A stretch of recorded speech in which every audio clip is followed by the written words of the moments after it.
Welcome back to your newest obsession, the Neurospicy Mom Pod. As always, I'm your host, Austin Marie, and I am so glad that you are here. This space exists to normalize the neurodivergent experience, explore nervous system healing, and create conversations that help us come back home to ourselves. Because the more we understand how we are wired, the less we believe we were ever broken. This is a place where we hold space for each other.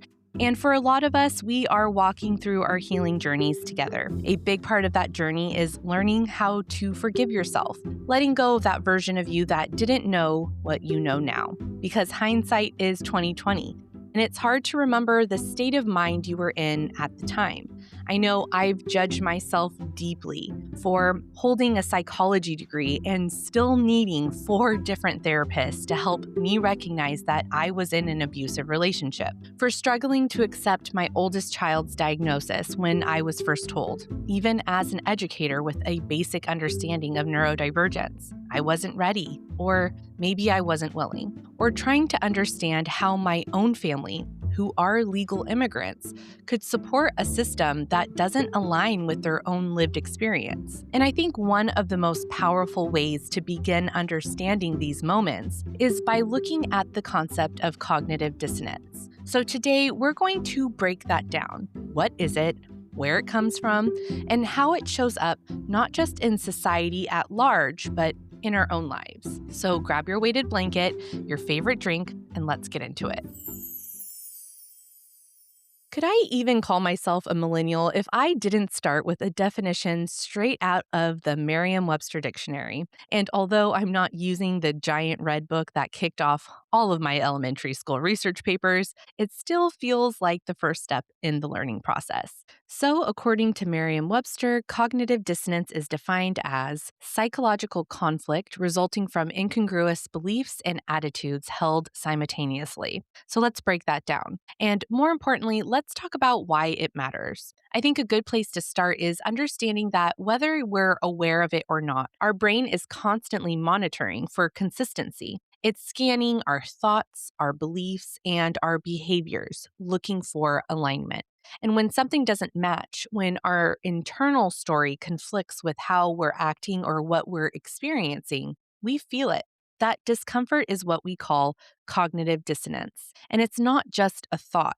It's a physiological experience. Research has shown that this kind of internal conflict activates areas of the brain responsible for stress and emotional regulation, which is why it can feel so deeply uncomfortable, like something is off, even if you can't fully explain why. And most of the time, this is happening below conscious awareness. We just know that we feel unsettled, defensive, or resistant without always understanding where that feeling is coming from. Cognitive dissonance is the theory that helps explain that process. This theory was developed by Leon Festinger, an American social psychologist born in New York City in 1919. In addition to cognitive dissonance theory, Festinger also contributed to the field of psychology with concepts like social comparison theory and the proximity effect, both of which are honestly fascinating, and we might need to come back to those later this season. But his work on cognitive dissonance really came from observing something very human. People have a strong tendency to seek consistency in their lives. We like our beliefs, our behaviors, and our identity to line up. It helps us feel stable. It helps us make sense of who we are.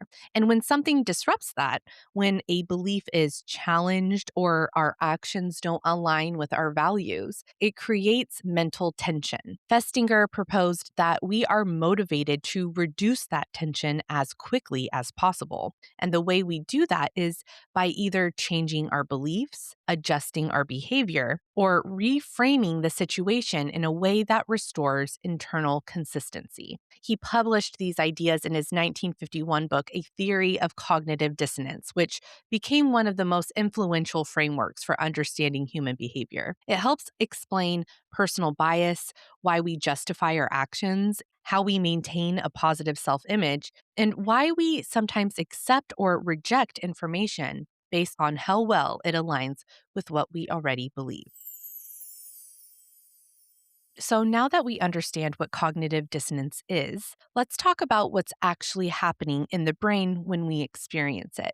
Because this isn't just a psychological concept, it's something we can literally observe neurologically. When you experience cognitive dissonance, one of the main areas of the brain that activates is the anterior cingulate cortex. This part of the brain serves as a critical hub for emotion, decision making, attention, and autonomic regulation, acting as a bridge between the limbic system and the prefrontal cortex. Its key functions include conflict monitoring, error detection, and motivation. It's constantly scanning for errors, mismatches, things that don't quite line up. So, when your beliefs and your behavior are in opposition, this area lights up and basically goes, hey, something's off. At the same time, your brain recruits the prefrontal cortex, which is responsible for higher level thinking, things like decision making, reasoning, and problem solving.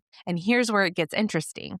The goal of your brain in that moment is not necessarily to find the truth, it's to reduce the discomfort. So instead of asking what's accurate, your brain is asking, how do I make this feel better? And that's a very different question. There was a study published in 2001 by researchers using brain imaging that showed when people were presented with information that conflicted with their existing beliefs, their brains showed increased activity in these conflict and emotion processing areas, along with signs of stress responses, meaning your brain experiences cognitive dissonance as a threat, not as curiosity, not a debate, a threat. And when the brain perceives a threat, it shifts into protection mode, which explains why people can become defensive, dismissive, or even double down on beliefs that are being challenged, even when there's evidence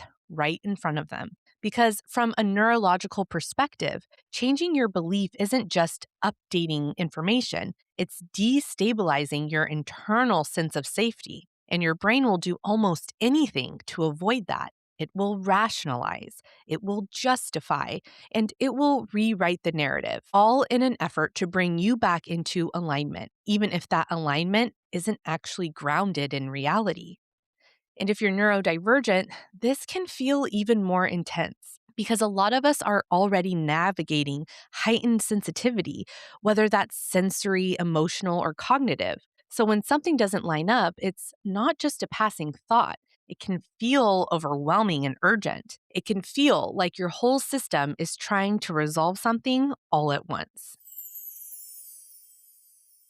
So now that we understand what cognitive dissonance is and what's happening in the brain when we experience it, the next question becomes, what do we actually do with that discomfort? Because the reality is, we do not want to just sit in it. Our brains are wired to resolve it. And according to decades of research following Leon Festinger's original work, there are a few very predictable ways that people reduce cognitive dissonance. The first way is by changing our beliefs. This is the one that sounds the most logical, but it's actually the least common because it requires the most psychological effort. It means admitting, I might have been wrong. I need to update my understanding, or I need to see this differently. And as we talked about in the last segment, your brain perceives that as a threat to your identity and stability.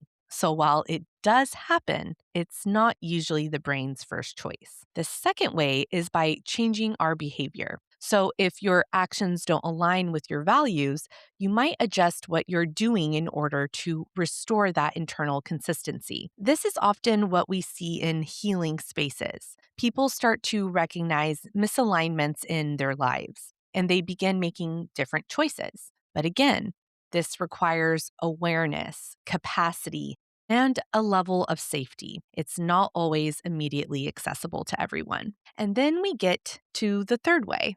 And this is the one that shows up everywhere. We change the story, we justify, we rationalize, or we reframe the situation in a way that allows us to keep our beliefs and our behavior intact, because that's the fastest way to reduce discomfort. And this is where one of the most famous studies on cognitive dissonance comes in. In 1951, Festinger and his colleague James Carl-Smith conducted an experiment where participants were asked to complete an extremely boring task. Afterwards, they were paid either $1 or $20 to tell the next participant that the task was enjoyable.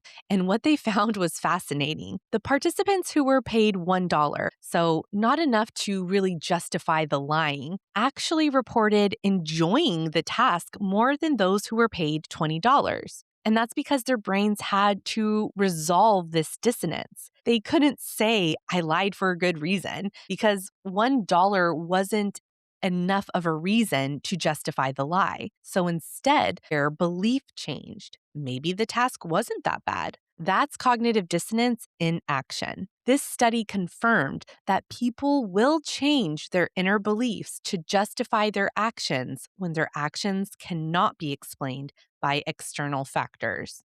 And once you understand this, you start to see it everywhere. You see it in relationships when someone stays in a situation that doesn't align with their values.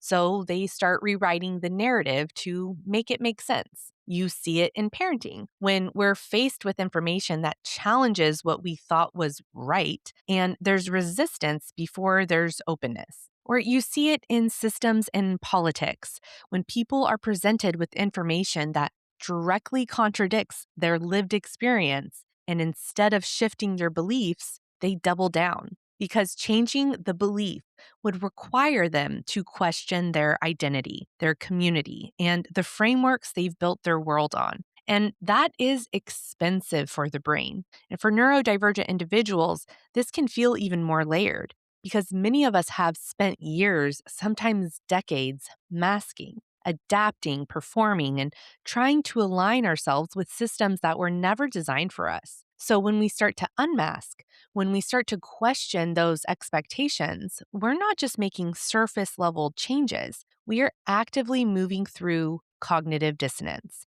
We're holding two realities at once. This is what I was taught I should be, and this is who I actually am. And that tension, that discomfort, that is not failure. That is the process. So when we look at cognitive dissonance through this lens, it's not about conflicting thoughts. It's about identity. It's about nervous system safety. And it's about the stories we tell ourselves in order to stay regulated in a world that doesn't always make sense. So my hope in understanding cognitive dissonance this way is that it allows you to soften a little with yourself and with the people around you, because this is such a deeply human experience. Every single one of us has at some point held two conflicting truths at the same time and choose the version that felt safer to live with. Not because we're weak or unintelligent, but because our brains are wired to protect us from discomfort, even when that discomfort is pointing us towards growth. And I think when you start to see it through that lens, you can begin to have compassion for the versions of yourself that stayed longer than you wish you would had, that didn't see things as clearly as you do now, that needed more time and more safety, more support to get you where you are. And maybe it also gives you a little bit of perspective when you're looking at other people, because not everyone is in the same place in their awareness, and not everyone has the capacity or the support or the safety to sit with that kind of internal conflict. And that doesn't make it okay, but it does make it understandable. And understanding is often the first step towards change. So if you like to join us for our journal prompts, we're going to start them right now. If this is where our time with you ends, thank you so much for being here, and I can't wait to see you again next week. Let's open up our journals, get super cozy. If you'd like to share any thoughts that come up, you are always welcome to over on our community board. So here is our journal prompt for the week. Where in your life have you experienced cognitive dissonance? And instead of judging yourself for it, can you get curious about what your mind was trying to protect you from? Again, do whatever feels comfortable for you.